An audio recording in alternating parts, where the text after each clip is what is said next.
మా ఇంటికాడ రాయలపురంలో గంగమ్మ జాతర వల్ల ఫెస్టివల్ వల్ల చికెన్ బిర్యానీ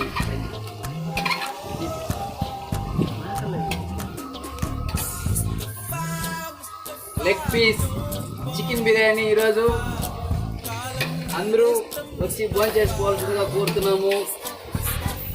గంగమ్మ జాతర ఈరోజు రాయలపురంలో ఇంట్లో చికెన్ బిర్యానీ